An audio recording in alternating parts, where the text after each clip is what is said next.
Hi. So in this video, I'm going to be talking about case number 48, and it's called Reporting Recovery. And in this case study, it talks about the ProPublica and the NPHR and the American Red Cross Association. So basically, what these companies do, their purpose is to prevent human suffering in face of emergencies by mobilizing the powerful and helpful volunteers with generous donations.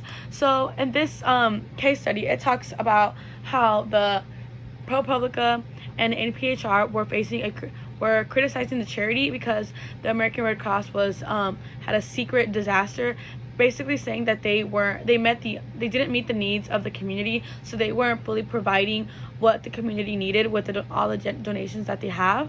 So I honestly feel like in this case they had to report it to the Federal Emergency Management Agency and the Homeland Security to be able to meet their needs and be able to help out these communities when they're facing a very critical emergency. Now, some of the values that I feel like the American Red Cross Association will face is empathy, effort, and sacrifice, because with these three actions, it's what drives them to help people and what drives them to donate to this association. Because without this association, when a country faces emergencies, they're not going to be able to help and fund that city, because all the funds that they are given, all these millions of dollars that they're given, is what helps people get the shelter, it's what helps people get food, it helps people get tarps and use of temporary homes, or just puts them in like a local residency where they're able to live for a couple weeks while they fix up their city or community.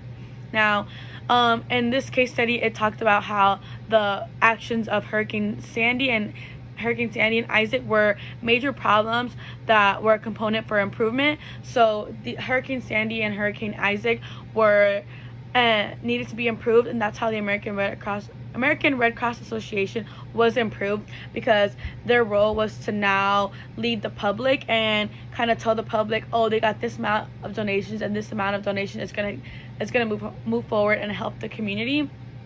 Now, I believe that there's two ethical principles that were declared in this case, and the first ethical principle that I believe was declared in this case is by Immanuel Kant, the principle of act on maximum, which you will become universal law.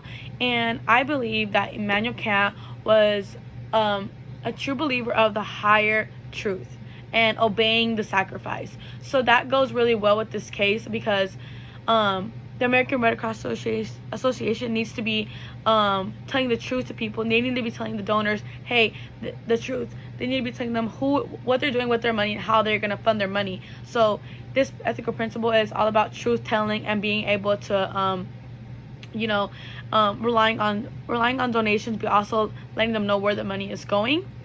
And another ethical principle I believe is sufficient to this case study is the utilitarianism, seek the greatest happiness for the greatest whole.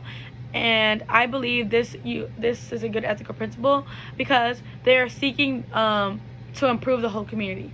The American Red Cross Association and the charities that are being donated, they're all seeking to help communities when there's a natural disaster or another emergency that is needed for people to evacuate. So they're going to seek the greatest amount of good for the greatest outcome that they want. They want the greatest outcome to find people homes, to find people new clothing, to find people foods, to help them out when their community has gone through a very critical emergency or earthquake, like the earthquake in Haiti that this case study mentioned. They they donated like over $1 million just to help this community, and they provided local residency homes for these people because it was a really big earthquake back in 2010, so they were able to provide that for the people.